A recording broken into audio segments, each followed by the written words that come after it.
Ibrani 11 berkata dalam bahasa Inggrisnya, now faith is. Iman itu now. Iman tidak bicara tentang sesuatu yang jauh ke depan. Menurut saya itu namanya hope, pengharapan. Karena Ibrani 11 tidak mulai dengan yang lain, dia mengatakan now, sekarang. Iman adalah. Kalau Anda membaca Injil Markus, satu hari ada orang yang buta bernama Bartimeus. Dia duduk di dekat gerbang kota Yeriko dan dia mendengar suara orang banyak. Yesus sedang masuk kota itu dan orang banyak berbondong-bondong mengikutinya. Dan dia bertanya, siapa itu? Lalu orang mengatakan dia Yesus dari Nazaret. Orang banyak hanya berkata, dia manusia biasa. Dia anak Yusuf dan Maria. Dia dari Nazaret. Tapi dia sudah mendengar berita soal Yesus. Dan rohnya bersaksi, itu bukan sekedar anak Yusuf dan Maria. Itu adalah Mesias. Kalau Anda membaca firman, maka akan terbaca dengan sangat ajaib. Dia berteriak, Yesus! Dia tidak mengatakan yang dari Nazaret. Dia berkata, Yesus, Son of David. Yesus, anak Daud. Buat orang Yahudi, istilah anak Daud sebetulnya sebutan untuk Mesias. Maka Bartimeus ini berkata, Yesus, anak Daud, kasihanilah aku, have a mercy on me. Kalau Anda membaca di Alkitab Amplified, ada satu kata ditambahkan di situ. Karena sebenarnya dia berteriak, Jesus, Son of David, have a mercy on me now, sekarang. Dia tidak berkata, bantu saya doa ya. Saudara tahu kalau Anda minta dukungan doa itu artinya sebuah proses masih panjang. Nanti kalau ingat didoakan. Setelah didoakan gak jelas lagi kapan. Hari itu dia tidak berkata, Yesus, bantu doa ya, GBU. Enggak, saudara. Dia berteriak, Yesus, anak Daud, kasihani aku now. Because now faith is. Mari percaya, miracle terjadi hari ini. Jangan batasi Tuhan. Sebagian Anda mungkin berkata, bagaimana mungkin Pak? Ini sudah sore dan hari Minggu. Tidak ada bank yang buka. Tuhan tidak butuh bank untuk memberkati saudara. Ada orang berkata, bagaimana mungkin Pak? Ini sakit sudah lama. Sudah berobat bertahun-tahun dan tidak sembuh. Tuhan mau berkata, kalau engkau percaya, sesuatu akan terjadi. Karena itu nyanyilah dengan iman. Nyanyi dengan segenap hati. Dan berkata, I expect a miracle today. Faith is now. Faith is now. Iman itu sekarang. Semua angkat tangan lagi berkata,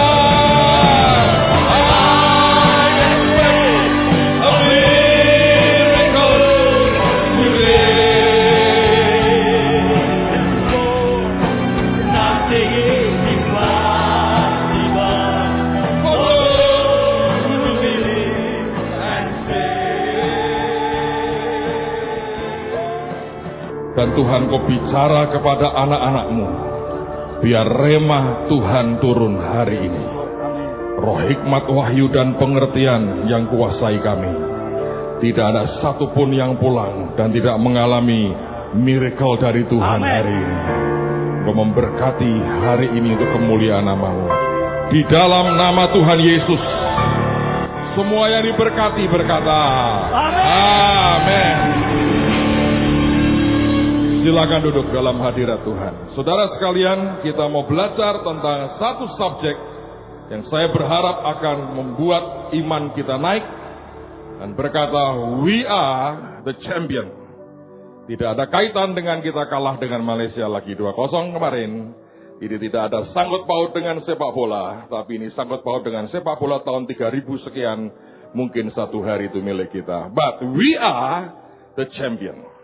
Saya mau tunjukkan akan beberapa ayat, saya berdoa, sore ini akan mengubah cara berpikir kita, mengubah akan pemandangan kita, akan hidup kita sendiri. Mari kita lihat 1 Yohanes pasal yang ketiga, perhatikan pada ayat yang ke-9. 1 Yohanes pasal yang ketiga, ayat yang ke-9. Firman berkata, setiap orang yang lahir dari Allah tidak berbuat dosa lagi. Sebab, garis bawahi, benih ilahi tetap ada di dalam dia, dan ia tidak dapat berbuat dosa karena ia lahir dari Allah.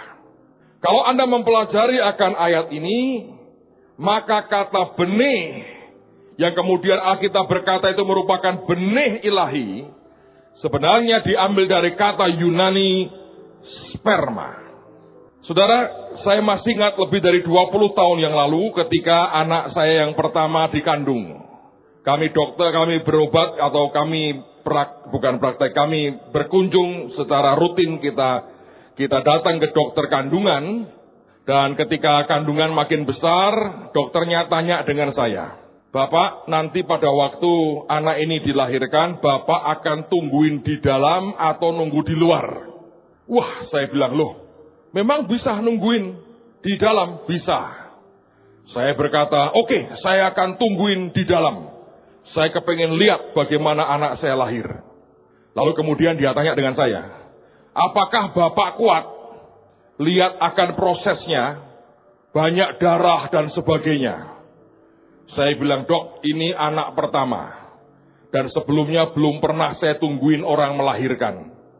Jadi semoga saya kuat, itulah jawaban terbaik yang saya bisa berikan. Nah, saya tanya, kenapa dokter tanya begitu? Dia mengatakan begini, pernah terjadi Pak dalam pasien saya, suaminya maksa pengen lihat, pengen tungguin istrinya. Jadi begitu dia lihat darah begitu banyak, pingsan Pak, badannya gede, bruk ambruk di ruang tempat kami membantu istrinya melahirkan. Nah itu ngerepoti katanya. Karena ada bayi gede harus diurus. Langsung rubuh tumbang. Lalu dia berkata, saya tidak mau ya Bapak nanti tumbang pingsan di dalam ruang operasi. Lalu kemudian dia berkata gini aja deh Pak, supaya sama-sama aman. Ini saya punya video, zaman dulu belum ada disk yang dipakai banyak, jadi video yang gede-gede itu. Dia berkata, saya pinjamkan, saya berikan ke Bapak lah. Bapak tolong lihat, inilah proses nanti orang melahirkan seperti apa. Kalau Bapak lihat ini kuat, boleh masuk, enggak apa-apa. Tapi kalau Bapak lihat sudah mulai pusing dan tidak kuat, jangan ya Pak. Supaya membantu kami. Saya bilang oke. Lalu kemudian saya bawa pulang, saya nonton film itu. Itu film tentang bagaimana terjadinya manusia. Tentu bukan cerita Adam dan Hawa, saudara. Tapi dari sisi medis, karena sudah 20 tahun yang lalu, saya coba mengingat dengan memori saya akan apa yang saya ingat. Saya mau cerita, kalau salah ya dimaafkan. Tapi menurut saya garis besarnya benar. Saudara coba perhatikan ya, pada waktu saya melihat bahwa ada sperma, dan ketika suami istri berhubungan, sperma masuk ke badan istrinya, maka saya melihat dalam gambar itu, dalam film itu sebuah pemandangan yang mentakjubkan. Saya menggambarkan itu seperti satu kekuatan pasukan diterjunkan dan masuk areal musuh. Loh itu kan istrinya Pak, oh tetap saudara, karena menurut yang saya tahu, bahwa badan kita ini punya seperti apa ya, sistem menolak semua yang asing, yang bukan dari bagian tubuhnya, dilawan, dimatikan. Sehingga kalau ada virus dan sebagainya itu, menurut dokter-dokter itu ya saudara, dilawan oleh semua tentara di dalam kita. Kita punya pertahanan itu. So anyway, lebih gampangnya saya cerita begitu. Lebih rumit, saya juga tidak tahu. Nah waktu itu saudara, ternyata saya baru tahu tadi. Tadi pagi saya bilang 3 juta, keliru ternyata. Sekali itu sperma itu masuk, jumlahnya bukan 1. Ternyata 40 juta diperkirakan. Jumlah sperma yang sekali tembak itu 40 juta. Lalu mereka gerak seperti maraton. Kalau Anda nonton TV itu ya, gerak. Dan mereka mesti melewati sebuah daerah yang keasamannya tinggi. Dan itu mematikan buat dia. Jadi begitu mereka masuk seperti masuk medan ranjau atau gas beracun namanya mungkin ya. Masuk ke situ dan langsung begitu banyak jutaan itu mati. Begitu keluar langsung mati. Karena itu terlalu asam. Lalu perjuangannya banyak, ada perlawanan istilahnya ini saudara. Kalau mau tahu detail tanya dokter lah, jangan tanya saya. Jadi kemudian ini 40 juta ini gugur, sebagian mati lagi, mati lagi. Itu perjuangan cukup panjang untuk mendapatkan sel telur wanita itu.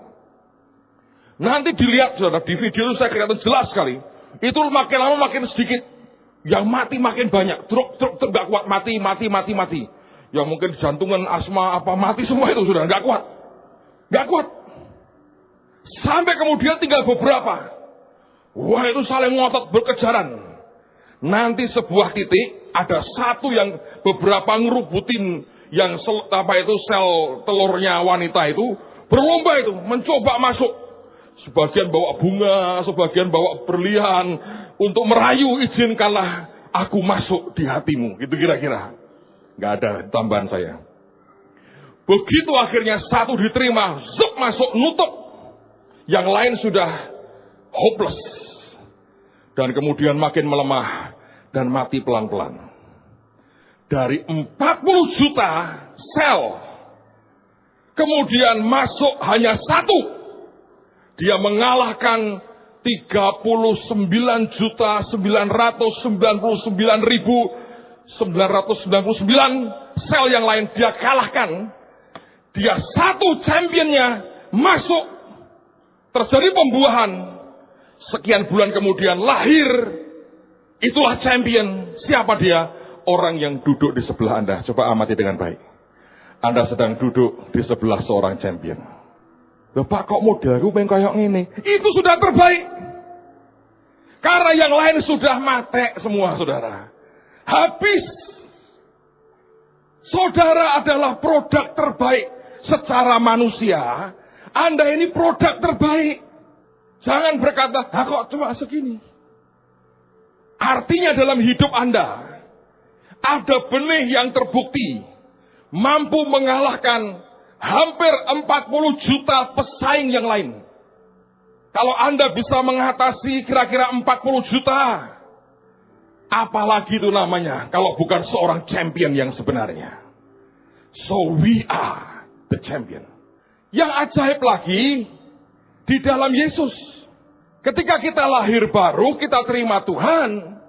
Tuhan memberikan kepada kita di roh kita namanya benih ilahi. Bayangkan, ada kekuatan yang berlipat ganda dalam kehidupan kita. Karena secara manusia, memang kita ini champion. Benih seorang champion, pemenang yang luar biasa. Makanya kalau ada orang gampang menyerah, saya nggak tahu itu. Dia sedang mengingkari keadaan sebenarnya. Tapi bukan hanya itu. Secara roh, Tuhan memberikan benih ilahi dalam kehidupan kita. Bagaimana ada orang bisa mengatasi kita dan mengalahkan kita? Orang Ambon berkata, saya nggak ada lawan, saudara. Tidak ada lawan. Kata Pak Hengki di Kupang, sonde, lawan tidak ada, sonde katanya. Nggak ada. Nggak mungkin lah. Karena ada benih ilahi dalam kehidupan kita. Nah persoalannya kemudian orang bertanya begini, Pak. Tapi saya ini pahlawan gawat nih Pak. Pahlawan kok juara kok cuma begini Pak. Tiap hari cuma nangis, frustrasi dengan kehidupan saya. Merenung malah pengen mati. Saya ini pahlawan apa? Ya kesiangan memang saudara. Tapi persoalannya adalah kenapa kita bisa seperti itu? Kenapa banyak champion kemudian rontok di tengah jalan? Hari ini saya mau tunjukkan 3 hal yang Tuhan taruh di hati saya. Yang harus kita waspadai. Karena kalau 3 hal ini tidak kita waspadai, kita dalam masalah. Anda boleh punya benih yang luar biasa. Tapi kenyataan dalam kehidupanmu mungkin tidak seperti yang seharusnya. Nah, apa 3 hal itu? Yang pertama menurut saya adalah penderitaan, kesusahan, tekanan, penantian yang berkepanjangan. Ternyata itu menggerus pengharapan dalam kehidupan kita. Coba kita lihat kitab Keluaran. Keluaran pasal yang ke-6. Keluaran pasal yang ke-6, lihat mulai ayat yang pertama. Keluaran pasal yang ke-6, lihat pada ayat yang pertama, saya akan baca sampai dengan ayat yang ke-8. Apa yang firman katakan? Selanjutnya berfirmanlah Allah kepada Musa, "Akulah Tuhan. Aku telah menampakkan diri kepada Abraham, Ishak dan Yakub sebagai Allah yang Maha Kuasa. Tetapi dengan namaku Tuhan aku belum menyatakan diri. Bukan saja aku telah mengadakan perjanjianku dengan mereka untuk memberikan kepada mereka tanah Kanaan tempat mereka tinggal sebagai orang asing. Tetapi aku sudah mendengar juga erang orang Israel yang telah diperbudak oleh orang Mesir, dan aku ingat kepada perjanjianku. Sebab itu katakanlah kepada orang Israel, akulah Tuhan, aku akan membebaskan kamu dari kerja paksa orang Mesir, melepaskan kamu dari perbudakan mereka, dan menebus kamu dengan tangan yang teracung, dan dengan hukuman-hukuman yang berat. Aku akan mengangkat kamu menjadi umatku, dan aku akan menjadi Allahmu, supaya kamu mengetahui bahwa akulah Allah Tuhan Allahmu, yang membebaskan kamu dari kerja paksa orang Mesir. Dan aku akan membawa kamu ke negeri yang dengan sumpah telah kujanjikan memberikannya kepada Abraham, Ishak dan Yakub. Dan aku akan memberikannya kepadamu untuk menjadi milikmu, akulah Tuhan. Ayat 8 Anda perhatikan. Lalu Musa mengatakan demikian kepada orang Israel, tetapi mereka tidak mendengarkan Musa karena mereka putus asa dan karena perbudakan yang berat itu. Mereka bagaimanapun sudah mengalami penderitaan, penantian, aniaya, kekecewaan terlalu lama. Dan akhirnya itu menggerus akan iman mereka dan pengharapan mereka. Ketika Tuhan kemudian memberikan kabar baik, mereka tidak mau mendengar lagi. Saudara, saya merenungkan banyak akan kehidupan ini. Setiap kali saya dengar cerita tentang kehidupan seseorang atau orang lain lagi, saya hadapkan ke Tuhan, saya merenung banyak hal. Saya bilang, Tuhan, mengapa begitu banyak orang yang kemudian begitu gampang kecewa dan kehilangan pengharapan? Dan tiba-tiba saya melihat memang penderitaan itu membuat orang sampai kehilangan akan iman dan pengharapan. Tapi juga seringkali fokus kita hanya kepada 1 dan 2 hal tertentu saja. Contoh, buat orang yang sakit, yang namanya mujizat dalam kehidupannya adalah kalau dia mengalami kesembuhan. Maka bertahun-tahun dia berobat, bertahun-tahun dia mencoba berdoa untuk minta kesembuhan, dan kemudian belum terjadi hal-hal yang dia inginkan, dan dia merasa tidak ada berkat Tuhan dalam hidupnya. Ketika orang mengatakan kamu diberkati, dia mengatakan, berkat apa lagi? Sudah sekian tahun aku berdoa minta kesembuhan, dan Tuhan tidak memberikannya kepadaku. Padahal sebetulnya, selain kesehatan, hidup kita ini banyak aspeknya. Mungkin keluarganya toh baik-baik, anaknya semua oke, tidak ada yang jadi pecandu narkoba. Kehidupan mereka juga baik, ekonomi mereka diberkati, dan yang lain semuanya stabil, semuanya lancar, berkembang dengan baik. Tapi karena fokusnya kepada hanya 1 hal itu, ketika yang 1 itu belum datang, dan yang lain tiap hari menghujani dirinya dengan berkat yang ajaib, dia tetap merasa tidak ada berkat Tuhan. Anda tahu dari mana itu buat orang Israel? Nanti ketika di padang gurun, waktu mereka nggak dapat apa-apa, mereka ingatnya Mesir. Tapi ketika mereka menderita, apa yang mereka terima di Mesir, mereka tidak ingat sama sekali. Mungkin kalau orang lain lagi persoalannya keuangan misalnya, utangnya banyak belum terbayar, Dia mengharapkan mujizat akan adanya keuangan yang melimpah dalam hidupnya. Tapi kemudian keuangan itu, berkat keuangan belum datang. Lagi-lagi orang itu akan mengatakan, mana janji Tuhan? Ketika diberitakan akan kebenaran yang mengatakan Tuhan mau berkati hidupmu, fokusnya hanya kepada soal uang. Dia tidak mengerti, dia lupa, dan dia tidak mau tahu. Ada begitu banyak berkat lain dalam hidupnya yang Tuhan limpahkan. Keluarganya sehat, semuanya ajaib, semuanya rukun. Itu bukan dianggap lagi berkat. Karena buat orang itu berkat adalah kalau uang datang dalam hidupnya. Seringkali penderitaan, kesusahan, kesulitan begitu menghantui kehidupan kita dan menggerus akan iman dan pengharapan kita. Saudara, saya baru pulang dari Malaysia. Jadi minggu lalu 2 hari KKR di kota Bena di NTT. Dengan beberapa teman, Tuhan kerja dahsyat sekali. Saya bersyukur itu. Kemudian Rabu pagi-pagi terbang dari Kupang ke Surabaya. Dari Surabaya saya terbang ke Kuala Lumpur. Saya pakai Air Asia. Duduklah saya di baris nomor 1. Dan kemudian di sebelah saya ada seorang bapak sudah cukup umur, mungkin kira-kira 60-an lebih lah. Di seberang sana, di kursi sana duduk seorang bapak yang lebih muda, usia kira-kira 40-an. Kemudian ketika sudah penuh semua, pintu ditutup, mereka melihat bahwa sebelah-sebelahnya kosong. Lalu yang muda ini ngundang yang tua supaya duduk di sebelahnya. Saya pikir, oh ini mungkin orang sudah kenal lah. Jadi dia akhirnya bapak tua ini pindah di sebelah yang muda. Dan saya melihat sebuah pemandangan yang ajaib, saudara. Ada tanda petik kemesraan yang aneh pada 2 orang ini. Saya nggak tahu, tapi ini yang terjadi. Kami take off. Saya sering terbang, oleh karena itu kadang-kadang kalau melewati turbulence, ya sudah sering lah. Dari yang mengerikan sampai yang biasa. Nah, kalau naik pesawat begitu memang. Kadang-kadang itu seperti Anda naik mobil dengan jalan berlubang. Gitu.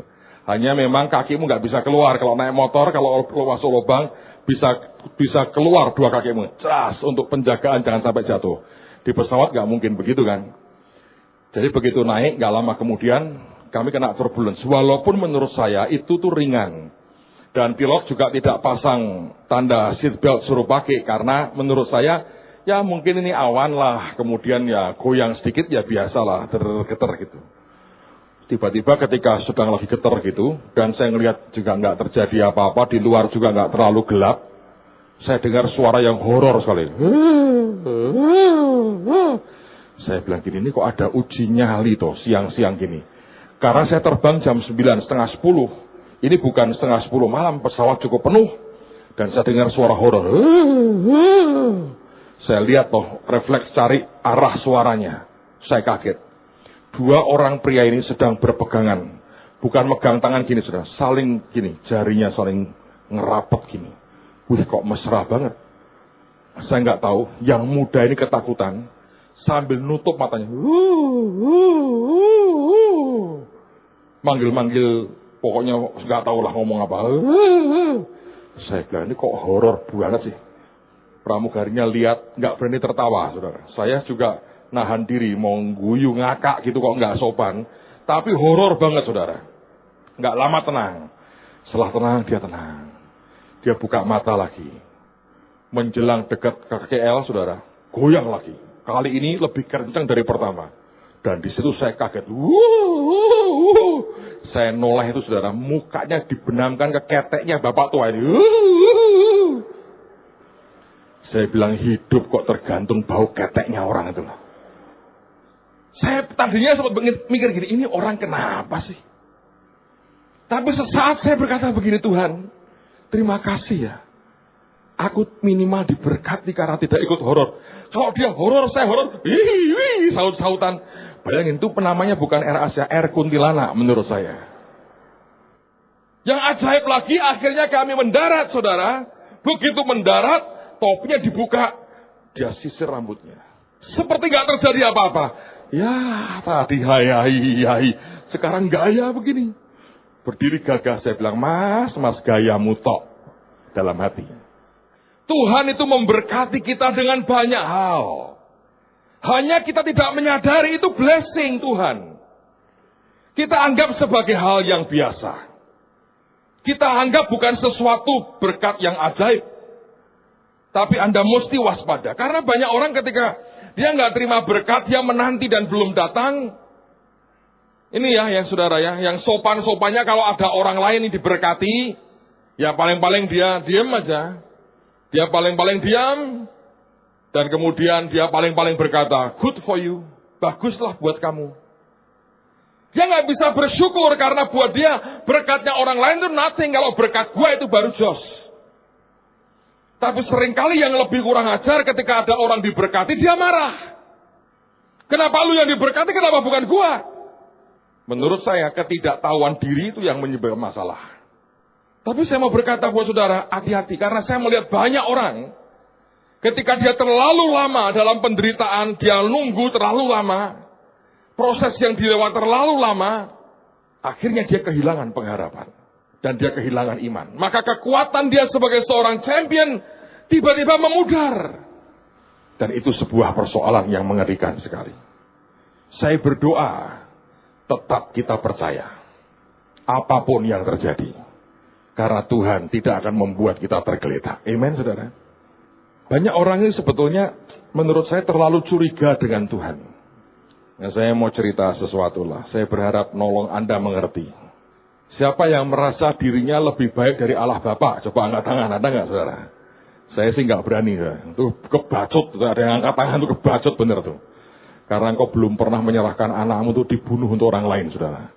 Ya toh, itu kebacut lah. Kita nggak ada di antara kita yang lebih baik dari Allah Bapa, nggak ada. Tapi kita yang ayah yang tidak lebih baik, yang jauh lebih tidak sempurna dan jauh lebih jelek dibandingkan Allah Bapa saja. Itu tahu bagaimana memikirkan yang terbaik buat anak-anaknya. Satu hari, beberapa minggu lalu lah, anak saya yang paling kecil itu kan ulang tahun ke-17. Sudah jauh-jauh hari saya tanya begini. Kamu pengen apa toh? Sasa kamu pengen apa? Dan jawabannya dari tahun ke tahun sama. Nggak pengen apa-apa kok, Pi. Itu jawaban dia tuh selalu begitu. Anak saya punya keahlian meminta itu beda-beda. Yang paling punya doktor dalam hal meminta kepada papanya yang Samuel ini. Jadi dokter bener. Dia disertasinya lulus tiap hari. Selalu ada proposal baru diajukan. Adiknya kurang pinter soal itu. Tak tanyain, pengen apa? Nggak pengen apa-apa, Opi. Nah, saya kan pusing. Kurang sudah makin dekat harinya, saya tanya lagi. Kamu pengen apa? Terserah papi. Waduh. Itu juga nggak jawab pertanyaan saya, saudara. Saya desek terus, saya bilang, papi kan pengen memberi sesuatu yang kamu suka. Kamu pengen apa? Oh, ada, Pi. Serabi Notosuman. Mateng tenan nih. Ulang tahun ke-17. Minta serabi Notosuman. Ada sih yang jual. Enak nggak? Enak sih. Enak. Tapi ulang tahun ke-17. Minta serabi Notosuman. Anda kalau punya anak seperti ini, iritnya luar biasa. Tidak pernah minta apa-apa. Ulang tahun ke-17. Tidak kepingin dipestain. Hanya kepingin serabi Notosuman. Saudara, tahu nggak? Kalau Anda minta ke Bapak terlalu begitu ya. Engkau menyulitkan Bapakmu yang di surga. Beneran. In a good sense ya. Dalam hal yang baik. Apakah saya mengabulkan permintaannya? Jelas, saudara. Saya berikan ke dia, kita belikan satu kotak penuh tuh, nggak tahu, ditotal penuh. Serabi Notosuman. Berbinar mukanya, lihat serabi Notosuman, ulang tahun ke-17. Hanya memang bungkusnya lebih gede daripada serabinya. Saya itu dimasukkan di kotak. Dan kotak itu dimasukkan di tempat, di box yang punya roda 4, ada begininya, ada begininya. Itulah hadiah serabi Notosuman dari bapaknya. Lalu kemudian Tuhan berkata pada saya begini, kamu ini bapak yang tidak sempurna. Ya Tuhan, aku menyadari. Kalau kamu yang tidak sempurna saja, permintaan serabi saja kamu bungkus dengan sesuatu yang bisa ngelinding. Ya toh, rodanya 4 dengan serep 1,5. Kalau 3 itu bemo, saudara. Kalau kamu bungkus dengan begitu, warna putih, dan kamu berkata, ini hadiah ulang tahunmu. Apa kamu pikir bapakmu itu tidak lebih baik dari kamu? Saya kaget. Apa kamu berani berkata, bapak di surga itu kalah dengan kamu? Kalau orang Malaysia yang jawab, saya tirukan, ampun beribu ampun bapak. Beta tak berani berkata begitu, ya tak? Kan kurang ajar nemen toh. Kalau Anda berkata, gua lebih baik dari bapak di surga, kebacut loh saudara. Artinya kalau bapak yang tidak sempurna saja memikirkan dan memberikan apa yang anaknya tidak minta, Anda itu punya bapak di surga yang sempurna. Pak, bagaimana supaya saya doaku dijawab? Mintalah serabi notosuman kepada bapakmu yang di surga. Nanti nggak tahu bungkusnya tank atau pesawat atau apa, saya nggak tahu. Dan kau boleh merayu gini, Tuhan, kau akan lebih baik dari pendetaku. Please dong Tuhan, serabi notosuman. Tapi entah kalau tiba-tiba datang saat serabi semua, saya nggak tahu, saudara. Tapi minimal saya mau berkata, mari jangan curiga dengan Tuhan. Tuhan ingin yang terbaik bagi anak-anaknya. Amen. Yang kedua, mari kita lihat 1 Korintus pasal yang ke-12. 1 Korintus pasal yang ke-12. Lihat pada ayat yang ke-14 sampai dengan ayat yang ke-22. 1 Korintus pasal 12 mulai ayat yang ke-14. Karena tubuh juga tidak terdiri dari satu anggota, tetapi atas banyak anggota. Andai kata kaki berkata, karena aku bukan tangan, aku tidak termasuk tubuh. Jadi benarkah ia tidak termasuk tubuh? Dan andai kata telinga berkata, karena aku bukan mata, aku tidak termasuk tubuh. Jadi benarkah ia tidak termasuk tubuh? Andai kata tubuh seluruhnya adalah mata, di manakah pendengaran? Andai kata seluruhnya adalah telinga, di manakah penciuman? Tetapi Allah telah memberikan kepada anggota masing-masing secara khusus suatu tempat pada tubuh seperti yang dikehendakinya. Andai kata semuanya adalah satu anggota, di manakah tubuh? Memang ada banyak anggota, tetapi hanya satu tubuh. Jadi mata tidak dapat berkata kepada tangan, aku tidak membutuhkan engkau. Dan kepala tidak dapat berkata kepada kaki, aku tidak membutuhkan engkau. Malahan justru anggota-anggota tubuh yang nampaknya paling lemah, yang paling dibutuhkan. Saudara, kalau kita mengatakan we are the champion itu benar. Tapi kalau Anda lihat semua pertandingan olahraga lah, dari PON, dari Asian Games, dari SEA Games, dari Olimpiade, saudara akan melihat bahwa ternyata itu ada begitu banyak cabang pertandingan. Dan begitu menang, sebetulnya mereka mendapatkan medali yang sama. Maka juara pertama mendapatkan medali emas. Dan kalau dia mewakili bangsa kita, maka dia akan berdiri. Dan kemudian bendera merah putih akan dikibarkan, dan lagu Indonesia Raya akan diperdengarkan. Apakah dia mewakili sebagai seorang pemain catur, pemain bridge, atau Anda juga seorang pemain atlet pingpong atau bulu tangkis, atau sepak bola yang ajaib itu? Atau Anda juga mewakili apapun lah, renang, senam, kayak apapun. Begitu saudara adalah orang yang mendapatkan juara pertama, you are the champion, engkau dapat medali emas, dan semua prosesinya sama, engkau mendapatkan penghormatan yang sama. Seringkali kita tidak menyadari bahwa setiap Anda dan saya itu punya tempat yang sangat spesial. Kita lebih suka cenderung untuk ngikut panggilan orang lain dan bermain di dalam lahan arena orang lain, dan engkau tidak menguasai arenamu sendiri. Sehingga akibatnya kita selalu merasa jadi orang yang tidak berdaya, orang yang biasa-biasa, orang yang sebenarnya tidak mampu berbuat apa-apa, dan kita berkata, saya bukan seorang juara. Menurut saya persoalan terbesar bukan karena Anda bukan seorang juara, engkau sedang masuk di arena yang salah. Saya beri contoh. Saudara mungkin adalah atlet catur. Catur itu kan nggak ada toh olahraganya. Muter lapangan 15 kali, nggak ada. Itu diajari, yang dilatih itu di otaknya. Badan harus bugar karena duduk mungkin butuh waktu cukup lama. Tapi Anda tidak diajari membentuk badan supaya bagus, itu enggak. Katakanlah Anda lagi orang yang sudah berhasil diet dan kurus dengan sangat, lalu ada pertandingan. Bayangin kalau Anda atlet catur, saudara masuk di arena kejuaraan dunia tinju kelas berat. Datang itu orang gede-gede, pakai sarung tinju semua. Lalu Anda berkata, gua catur menang, tinju masa nggak bisa.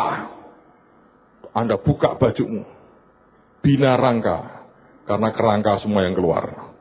Maklum terlalu kurus. Saudara, apa yang terjadi? Begitu Anda masuk ke ring tinju, petinju lawan sambil ngantuk dan ogah-ogahan. Cuma berkata, sini, toeng, langsung KO, masuk ICU, saudara. Engkau berkata, mana saya nggak menang. Anda sedang masuk dalam ring dan arena yang salah. Karena kita ingin jadi seperti orang lain. Dan tidak merasa aman dengan dirinya sendiri. Saya baru ngobrol dengan seorang teman membicarakan tentang daftar orang-orang kaya di dunia ini. Lalu kemudian iseng saya tanya begini, saya bilang, duitmu hari ini dibandingkan dengan duitnya Yesus waktu di dunia, kamu dengan Yesus kaya mana? Dia sungkan, kaya Yesus dong. Walah, kok bisa? Ya kira-kira kaya Yesus. Saya bilang, kamu ini takut kualat toh ngomong gitu. Kamu rendah hati, oke. Sekarang kita pakai orang lain. Ini loh, orang termasuk orang kaya di dunia. Oke. Yesus dengan dia ini, duitnya banyak mana? Dia punya kapal pesiar pribadi, jet pribadi, rumahnya gede, mewahnya luar biasa. Yesus punya keledai, pinjaman, kemana-mana jalan kaki. Dia pegawainya ribuan, Yesus 12, PHK 1, Yudas namanya. Yang lain kabur semua. Gak dapat THR. Bayangin, kaya mana? Dia diam. Ya kaya ini orang ini. Hebat toh? Oke. Sekarang ya, kalau Yesus ketemu orang ini, Yesus minder nggak? Oh ya enggak. Jangan Yesus lah, saya bilang nggak enak. Paulus. Kalau Yesus kan ada keilahian. Ini Paulus lah. Kalau Paulus itu ya, sampai harus buati tenda, jahiti gitu. Dia tinggal merintah. Dia punya properti gede sekali. Kaya mana? Oh ya kaya orang ini. Oke. Mungkinkah kalau Paulus ketemu dengan dia nih sekarang, terus Paulus minder, sambil mungguk-mungguk ngomong gini, mohon maaf Pak, nami kula Paulus. Nyuwun sewu nggih, monggo kepareng, monggo Paulus Pak kula. Badhe nginjil rumiyin nggih. Ngaturaken kabar baik Pak, monggo. Gitu gak kira-kira saudara? Oh ya enggak. Menurut saya Paulus akan membuat surat tambahan khusus buat orang kaya itu. Neraka loh. Dia akan marah besar karena engkau hanya memperkaya dirimu, tidak melakukan apapun buat Tuhan dan orang lain. Dan kalau perlu dia akan buat surat Paulus yang ketiga. Untuk siapa nggak tahu. Dan kenapa dia tidak minder dan kemudian dia tidak merasa rendah diri? Sebab dia berkata, aku champion. Dia tidak bermain di arenanya orang. Tidak salah dengan orang kaya itu. Anda kalau kaya tidak salah. Kalau Anda semua miskin, semua pusing saya saudara. Mendoakannya lama ini. Tuhan ini kok miskin kok bareng-bareng rombongan gini bagaimana? Susah. Kalau Anda diberkati, saya ikut happy lah minimal. Konseling berkurang, saudara. Ya toh. Nggak ada orang datang ke saya, Pak, duitku kakeang, Pak. Piye, Pak, mumet saya konseling, Pak. Nggak ada itu, nggak ada. Utangku kakeang banyak. Duitku kakeang belum pernah ada itu. Saya nunggu Pak Tin ngomong gitu sudah lama kok nggak muncul-muncul. Dia terlalu rendah hati sih. Saya menunggu dia bilang, aduh aku kagian duit nih. Sampai kabutan, pegel kabeh tak songgo dewi. Nah mari kita bagi-bagikan begitu saudara, ya tak? Tapi nggak pernah ada. Ya persoalannya adalah sebetulnya kita ini bermainlah di bagian kita masing-masing. Sekian tahun lalu saya pernah memberikan sebuah nasihat yang salah dengan teman saya. Saudara, kita ini harus mengerti bahwa semua kita itu membutuhkan sebuah proses waktu untuk Anda mencapai akan tingkat kematangan. Sampai engkau mencapai itu akan begitu banyak pendapat, omongan Anda yang sebetulnya nggak terlalu baik didengar. Nah, saya pernah mengalami fase di mana saya memberikan sebuah peneguhan yang keliru dengan orang. Ini bukan orang Semarang. Hamba Tuhan, seorang pendeta, seorang penginjil. Dia ikut sebuah gereja dan hidupnya memang pas-pasan. Saya tahu, saya pernah tinggal di rumahnya. Saya makan yang dia makan tiap hari. Dan sebetulnya haleluya betul. Saya turun bobot saya beberapa kilo setelah nginep di rumah dia. Mau nggak mau sih. Jadi itu saya ngerti betul kesusahannya. Suatu hari dia ketemu saya. Dia berkata gini, aku hari ini mau mengajukan surat pengunduran diri dari gereja. Loh, kenapa? Kan gembalamu oke, gerejamu oke. Ya, gembala saya nggak apa-apa. Tapi istri saya nggak tahan. Dan aku nggak tahan. Ketika melihat istriku nangis, aku nggak tahan. Aku menyimpulkan ini bukan tempat saya. Ada apa? Dan konyolnya saya iyakan itu nasihat, alasan dia. Saya menyadari bahwa itu sebuah kesalahan. Lalu kemudian dia berkata gini, suatu hari ini, dia bilang ini kan baru selesai liburan katanya waktu itu. Ini pada balik, kalau liburan gereja sepi. Jadi gua yang tungguin di gereja. Gembala, yuk pergi, saya tungguin di gereja. Nah sekarang ini minggu pertama, semua sudah pada pulang, ibadah normal lagi. Tadi pulang gereja itu istri saya nangis. Kenapa? Ibu-ibu kumpul. Ibu-ibu kumpul, nah begitu kumpul, mulailah bicara. Kalian pada kemana? Ibu-ibu kan, bawa tas ini. Mau kemana? Yang seorang bilang, gua ke Paris loh, gua ke Paris. Itu Menara Eiffel ada beneran loh. Kayak di foto-foto. Gua naik tinggi juga loh. Bukan naik terus turun, naik loh gua. Terus gua belanja, tau gak? Tempat perbelanjaan, barangnya baru-baru. Sayang ya koper gua gak muat. Mau saya bawa pulang di Jakarta semua tuh. Pakai kontainer, pakai sampan, gua mau bawa pulang semua. Itu tas merek-merek. Ya kita beli cuma 15 katanya. Buat tiap 2 hari sekali ganti. Supaya suami Eke tidak malu kan sama orang. 2 hari ganti. Dia ngomongnya Paris. Dia tanya sebelahnya, lu kemana? Ya gua nonton tikus men. Nonton tikus apaan lu? Jijik banget. Disneyland. Oh you ke US. That's right. Dia US men. Tempatnya Obama. Oh saya Osama, ini Obama. Mabola. Satunya ngomong pusat perbelanjaan Champs-Élysées di Paris. Barang merek-merek ya. Semua barang bermerek. Toh ada buat sendiri pun ada mereknya bisa. Barang bermerek. Yang satu cerita nonton tikus. Tambah genit loh tikusnya. Di mana Disneyland. Anak gua seneng kok. Sampai kayak tikus semua sekarang. Yang seorang gak mau kalah. Lu kemana? Ya kan ini. Suami Eke kan dekat dengan keluarga kerajaan Inggris. Ya jadi Eke diundang sama Ratu Elizabeth menghadiri 50 tahun. Dia naik tahta. Terus lu ngapain? Ya nggak apa-apa sih, cuma 1 kereta dengan Elizabeth. Dia cerita apa? Macam-macam lah. Orang tua kan pikulnya banyak. Jadi jangan orang itu. Jadi lu kesana? Iya. Ada fotonya nggak sempet. Padahal jadi turis saja sih sebenarnya. Dia cerita London, sekarang London loh. Itu ada Big Ben, ada jam gede, ada bener tuh. Ada sungai Thames, ada orang bisa berenang ke situ, ada ikannya banyak. London.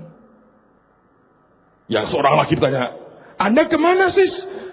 Ya ke Holland, itu ada Oma, and Opa, Wice, and ini. Segala macam, bahasa Belandanya keluar. Dan itu kita makan, itu sosis enak. Kita makan hamburger itu wah. Dan lihat itu kincir angin muter-muter kena angin katanya. Kita di Belanda, Holland, main Holland. Oh itu om dan tante Eke di sana umur panjang. Kadang-kadang dia nyedot marijuana di situ. Nah ini istri pendeta tertekan. Karena harusnya setelah Belanda itu dia yang cerita. Dia pulang nangis ngomong sama suaminya. Gua suruh cerita apa? Kita cuma ketara abang. Tertekan.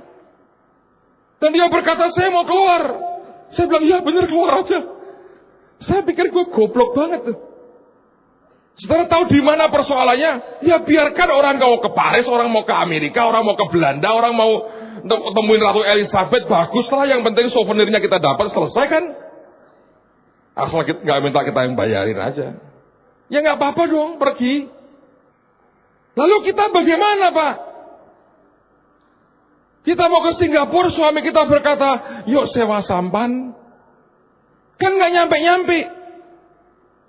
Hari ini saya kalau ketemu orang yang sama, saya akan berkata, loh, kamu bisa lebih hebat dari semua mofro-mofro itu. Dari mana hebatnya? Gampang. Setelah mereka cerita Paris, cerita tikus, cerita Ratu Elizabeth, cerita keju Holland dan sebagainya, kamu tinggal ngomong, tapi kamu kerjain. Sementara kamu liburan, masuk kolong jembatan, beritakan Yesus. Bawa kolam renang. Biar mereka buang sial, baptis dalam nama Tuhan Yesus. Menangin minimal 100 orang. Begitu semua sudah cerita, Anda tinggal berkata, lalu kemana Ibu Gembala? Santai aja. Aku tuh satu hari berdoa. Kalau dia berdoa malam kudus ya saudara. Tenang, orang ngomong apapun yang duniawi, kalau ada orang berdoa, aku berdoa, saya malam kudus, tenang dia, nyet, hilang. Dan berkata saja, Tuhan gerakkan hatiku masuk kolong jembatan. Terus Anda cerita, aku ngomong sama orang tentang Yesus, dia nangis. Dia bawa temannya, aku doain setiap hari. 2 minggu. Kemarin sore, aku bawa ke kolam renang. 100 orang terima Tuhan Yesus. Ini yang Paris, yang Belanda, yang tikus, yang London diem. Dan siapa juaranya? Ibu gembalanya. Menurut saya ibu-ibu yang akan berkata, iya sih, sih ya, harusnya gitu ya. Ibu butuh duit enggak untuk kita nyumbang? Minggu depan kita diajak ya, iya pakai hak tinggi ya kalau datang ke sana. Dan tiba-tiba Anda tahu juaranya siapa. Anda ngerti maksud saya? Banyak orang itu ingin jadi seperti orang lain. Nggak bisa.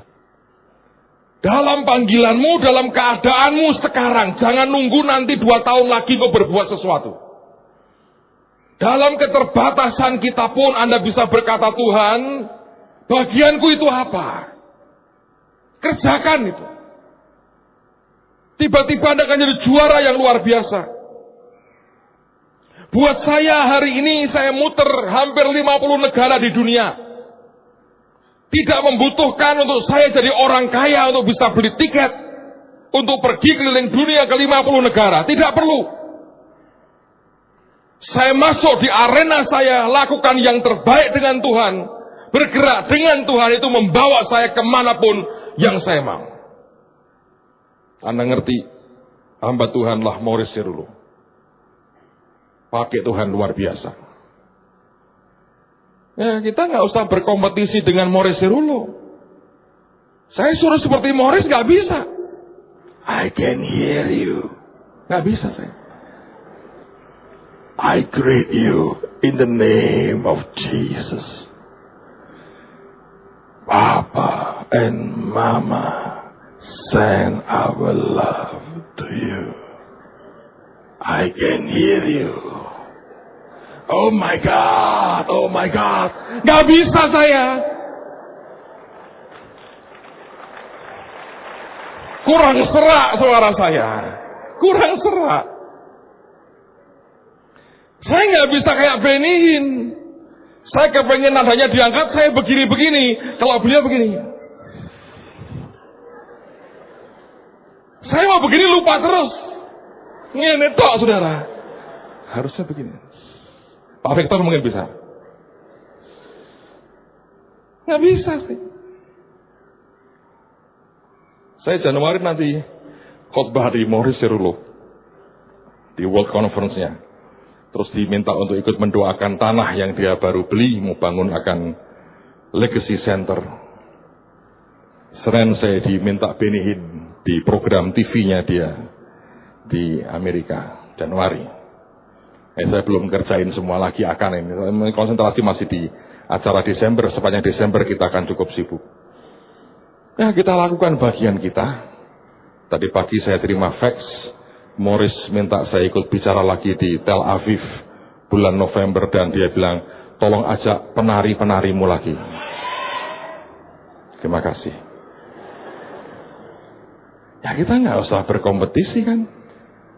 Masa suara saya tak serak-serain dulu. Tapi masing-masing Anda punya bagian. Dan di bagianmu Anda harus jadi yang terbaik. Jalurnya jelas. Jangan ingini apa yang orang lain punya. Kalau mulut, jangan ingin jadi mata. Anda harus terus mengunyah. Capek Pak, supaya tetap hidup saudara. Kalau mata suruh ngunyah sambal, itu problem besar. Nggak bisa. Saya harap Anda mengerti. You are the champion. We are the champion. Yang ketiga, yang terakhir. 2 Korintus sekarang lihat pada pasal yang pertama. 2 Korintus pasal yang pertama. Ayat 3 dan ayat yang keempat. Kalau Anda lihat ayat ini, sebetulnya ini ayat cukup aneh. Tapi ini yang Tuhan mau. 2 Korintus pasal yang pertama ayat 3 dan ayat yang keempat. Terpujilah Allah Bapa Tuhan kita Yesus Kristus, Bapa yang penuh belas kasihan dan Allah sumber segala penghiburan. Ayat 4. Yang menghibur kami dalam segala penderitaan kami, sehingga kami sanggup menghibur mereka yang berada dalam bermacam-macam penderitaan dengan penghiburan yang kami terima sendiri dari Allah. Aneh sekali. Harusnya menurut saya, kalau saya boleh memilih, ayat yang keempat, jangan berkata, yang menghibur kami, enggak. Yang berperang buat kami, dan menyingkirkan segala penderitaan kami. Itu lebih enak. Tapi Alkitab mengatakan yang berbeda, yang menghibur kami dalam segala penderitaan kami. Kenapa Tuhan tidak langsung kau singkirkan? Orang menderita kan Tuhan gampang, singkirkan penderitaannya, kan selesai. Tapi yang dibuat adalah memberikan penghiburan. Saya pernah ngalami. Sudah cukup lama nih, sekian tahun yang lalu. Saya lagi itu terbang belum ada, sekolah terbang belum ada. Saya lagi jemput anak-anak saya sekolah, saya kebagian datangnya, saya tungguin di luar. Saya dalam mobil, AC-nya saya nyalain kenceng sampai ngembun semua, dingin sekali. Hari-hari itu sedang ada pressure, tekanan yang tidak mudah. Dan tiba-tiba saya sadar itu menurut saya stres sih. Itu keringat itu ngucur keras dari dahi saya, dari muka saya, sampai bawah. Basah bener. Padahal di tengah dalam mobil yang AC-nya dinginnya luar biasa. Itu keringat tuh nggak bisa ditahan, ngucur terus. Saya sadar, waduh, gua stres nih. Dan ini berat sekali. Di tengah-tengah keadaan begitu, telepon saya bunyi. Ada orang dari luar kota, dia telepon saya, Pak lagi di mana? Oh, saya bilang, saya lagi jemput anak saya sekolah. Bisa ngomong sebentar? Bisa. Saya sekarang ini sedang lihat penglihatan. Kamu lihat apa? Saya lihat aneh. Tuhan Yesus itu lagi nyeka keringatmu. Dan dia berkata, kamu kuat sahabatku, kamu kuat. Ayo, kamu kuat sahabatku, kamu kuat. Saudara, saya dengar gitu tuh ya, jengkel saya. Saya ngomong gini, Tuhan, Bu nggak usah ngelapi keringatku, aku tak lapan dewi. Problemku ini lo singkirkan, selesai. Selesaikanlah problemku ini. Roh Kudus tegur saya, kamu ini kurang ajar. Saya bilang, kok bisa? Dia jelasin saya begitu banyak. Dan dia berkata, nah, kalau dia mau mendukung kamu, menghibur kamu, menguatkan kamu, karena memang harus begitu. Karena kekuatan untuk mendongkel persoalan bukan dari luar. Kekuatan itu di dalam sini. Kalau dia memberikan penghiburan, artinya dia memberikan kekuatan, dia topang kamu supaya imanmu bangkit. Kalau yang di dalammu itu bangkit, maka problem akan didepak keluar dengan sendirinya. Dan kemudian saya ingat, di Timur Tengah kalau orang tanam pohon kurma itu aneh, saudara. Itu dilubangi, masukkan bijinya, benihnya, tutup lagi. Terus di atas tutupan kurma itu ditimbun batu yang besar. Gunanya buat apa? Gunanya ketika nanti mulai tumbuh, maka tunas ini tidak bisa naik ke atas. Nggak bisa. Dia yang pertama-tama akan turun ke bawah. Karena di atas diblok oleh batu gede. Dan itu bukan batu biasa, batu besar. Lalu kemudian akarnya akan turun mencapai akan saluran air yang di bawah. Dia akan makan, dia akan serap begitu banyak makanan, sampai kekuatannya begitu ajaib, dan tunas itu mulai nembus ke atas. Dan akan terus nembus, butuh waktu. Dan sementara nunggu dia punya kekuatan, akarnya itu makin banyak ke bawah. Lalu kemudian satu titik dia akan begitu kuat. Dan dia akan dongkel batu itu, terguling. Dan dia akan naik begitu kuat. Akarnya begitu dalam. Kena gurun, kena badai gurun. Dia tetap kokoh dan tidak akan rubuh. Saudara, itulah yang Tuhan kerjakan dalam kehidupan kita. Seringkali kita nggak tahan, kita berkata, singkirkan batu ini. Dan kalau Tuhan mengiyakan, saudara dalam masalah. Karena begitu batu pemberat di atas disingkirkan, akarmu tidak akan cukup kuat untuk menopang ketika satu hari badai akan datang. Tapi orang tidak peduli. Kita ingin yang gampang dan kita ingin segera menikmatinya. Saya ada kabar baik buat saudara. Tuhan yang kita sembah, Tuhan yang tahu apa yang Dia kerjakan dan lakukan buat kita. Semua yang Dia izinkan terjadi, percayalah itu baik adanya. Supaya akar kita makin kuat. Dan mari tetap percaya. Aku berharap akan mujizat Tuhan hari ini. Dia sanggup melakukan apapun. Dan dengan demikian nama Tuhan akan dimuliakan. Yang percaya berkata amin.